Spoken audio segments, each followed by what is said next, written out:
Welcome back to Wiseman Company, everyone. Ben here, and today we're going to be talking about 10 underrated products for your rifle. A lot of these will apply strictly to the AR-15. If they don't have to, they will cross over different platforms, but a lot of them are specific to the AR-15 because mainly that's what I use. Now, these products aren't very expensive, but again, I think they add a lot of value to your gun. They add a lot of functionality to your gun. An example of something that's overrated for your gun would be like a really expensive trigger or backup iron sights. You can get it done with a mil-spec trigger, and there's ways to upgrade mil-spec triggers, and let's be honest, no one's using backup iron sights. Don't kid yourself. You haven't used them. They're pretty much just placeholders. First, not really going on the gun, but it is going on the gun, and that is the mag coupler. This is a Magpul one. It is a mag link, and these are awesome. You can turn a 30 rounder into a 60 rounder, a 40 into 80. They're really easy to use and to reload with. Just a force multiplier here. They're not expensive at all. Love mag couplers. This is a great asset to use on your rifle or the magazine of your rifle. You can get these for AK-47 mags. You see them on the AR-15 mags right here. Again, they are just a force multiplier. You can go from standard capacity to really plussing up quick by just adding a coupler. Next, let's talk about sling retention. And obviously, this is a shameless plug for something I sell on my website. This is a Bubba tab. This retains the sling, it stores the sling, but there's a lot of good sling retainers out there. Neomag makes a Sentry strap. I think T-Rex Arms has something pretty basic. A lot of other slings actually have the sling retainer built into the sling itself. These are great because when you want to store your sling or set it to the side, it's not getting tangled in anything, and you just pop the retainer and you can throw this over your shoulder or your neck and you're good to go. They're not very expensive. Again, this is the Bubba tab. This is the one from Lunar Concepts. We sell these on our website, but there's a lot of good ones out there. Some people have been using Ranger bands for the longest time. I think a sling retainer adds a lot of functionality, increases the usability of your gun a little bit more, takes away the chance of you getting your sling wrapped around some junk when you're trying to pull it out of a car or a bag, or you just have it propped up somewhere. So sling retainer, very underrated. This next product applies to lefties a little bit more in my mind, but a lot of righties like to use it as well, and that is the bad lever from Magpul or the tactical link. There's a bunch of them out there. What this does is it is a piece that attaches to your bolt release, runs down through your trigger guard so you can use that bolt release from the opposite side of the gun. Again, it works really well for lefties because lefties, to drop the bolt with the bolt release, usually have to come around the front of the mag well to hit the bolt release, or they have to relinquish their fire control grip. Bad levers, tactical links make reloading really, really quick and easy because you're just taking your pointer finger and pushing down on it, and that's going to drop the bolt. More than just the reload aspect of it, though, I think it's great for locking the bolt to the rear when you have malfunctions or you need to make the gun safe. It gives you a couple options, a couple better options to lock that bolt to the rear to take care of business. So bad lever, tactical link, whatever you want to use, those little devices, those little products aren't expensive, but they make using the rifle a little easier.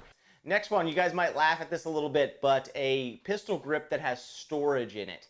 And I can't tell you how many times I've gone to that pistol grip to pull out a CR123 battery because my batteries are dead, a little lube, a Allen key sometimes I keep in the grip in case I need to pop off an optic or something like that. The storage in the grip is very, very useful.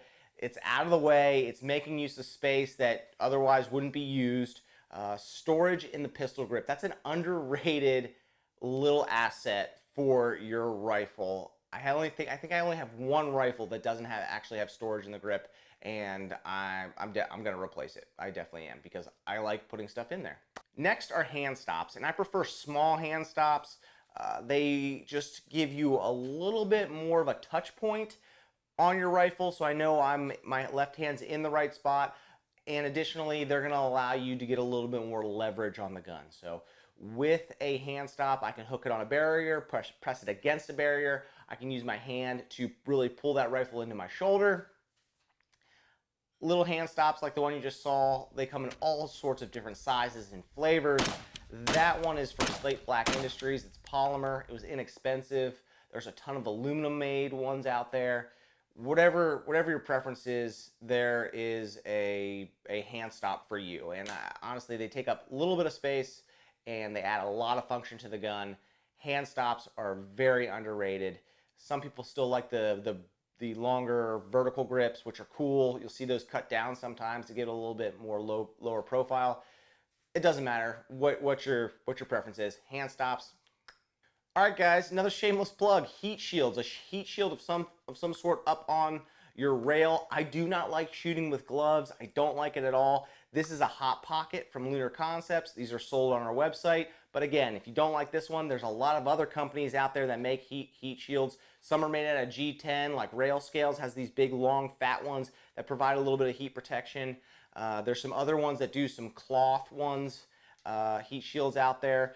I like the hot pockets. When we design these, they're minimalist. They don't take up space. They add some cord on the top so you can have some organization for your wires and pressure pads and things like that. They do mitigate heat. So if you've gone through 2, 3, 4 mags pretty fast, consistently, your rail starts to heat up, especially if you got these thinner, smaller rails that are close to the barrel or gas block. A little bit of heat mitigation goes a long way. Again, I don't like shooting with gloves on because I can't feel things. I don't know where everything's at. I will use gloves if I have to like climb or crawl through stuff, but I don't like shooting with gloves. So a rail wrap or some sort of heat shield on your handguard, I think is a great pickup for your main gun or any of your guns for that matter. Next underrated feature for a rifle is a pinned gas block.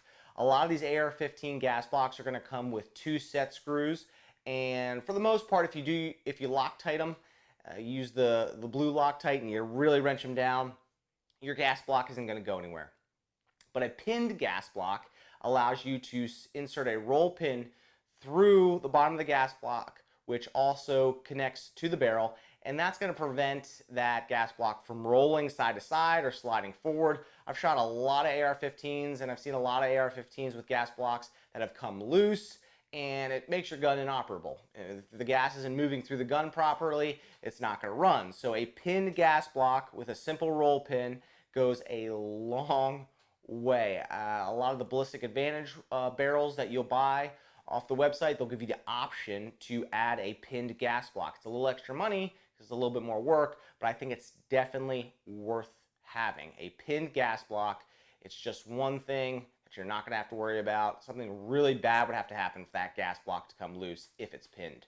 Next would be a QD, quick detach flash hider or brake. I would prefer a flash hider for a suppressor. Even if you don't own a suppressor, maybe you have a buddy or buddies that have cans, and for some reason someday maybe you'd want to take their can and put it on your gun. So having a long gun with the ability to accept a dead air can, a silencer co can, you name it, whatever can you want to use, just being able to plop that on your own gun, even if you don't own a suppressor yet, is a comforting thought, to say the least. So bird cages, they'll do their job. They do some flash suppression. There's a lot of comps out there, but I'm gonna say if it can do both, if it can accept a suppressor and suppress flash or compensate, why not go ahead and do that? So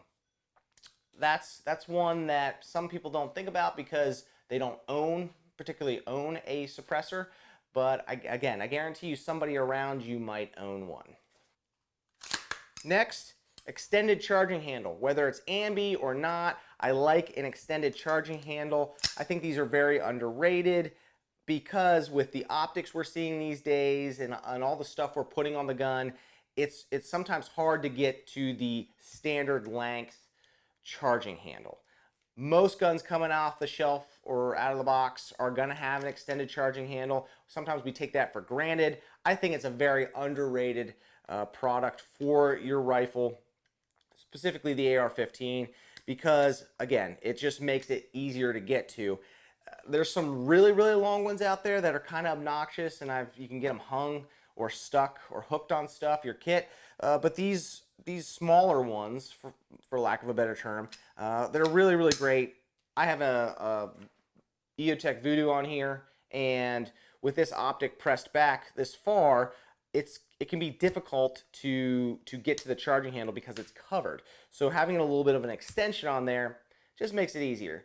Just for the fact that I can lock the bolt to the rear easily and quickly. Not so much for malfunctions, but it does aid in that area. But it's just a little bit more real estate to grab a hold of.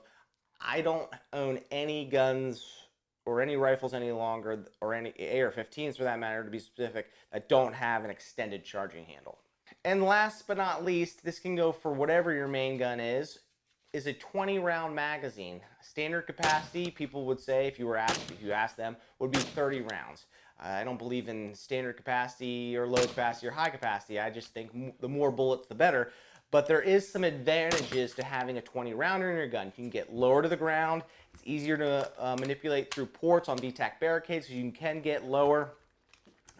It saves space in a bag. If you want to put this in the gun and put it in a bag, 20 rounders definitely have an advantage when real estate is a premium. So I'm not saying you need 30 of these, but to have maybe 2 or 3, definitely handy, underrated 20 round magazines. I have them in the steel variety, aluminum variety, and polymer, like you see this Magpul one right here, 20 rounders. They also make the gun look. All right, guys, that's 10 underrated products for your rifle. Again, that was kind of specific to the AR-15, but a lot of the things I mentioned you'll see on AKs, you'll see on VZ58s, you'll see on M1As, all sorts of things, all sorts of other guns. Let me know down in the comments what you think. What are some underrated products or accessories for your long gun? Leave them down in the comments below. We talked about underrated accessories today, but there are also some overrated things, like I mentioned earlier, and there's some things that are just properly rated. They are just good, cool, everybody knows it, and you should probably have one. We'll get into that video another time, but today was underrated products. Again, jump down in the comments. Let me know what you guys think. My name is Ben Brown. Thank you for watching this video. Hit that like button, subscribe to the channel. Go to wisemencompany.com for some cool gear. You guys are gonna love it over there. There's gotta be something you need, I guarantee it. All right, guys, see you on the next video.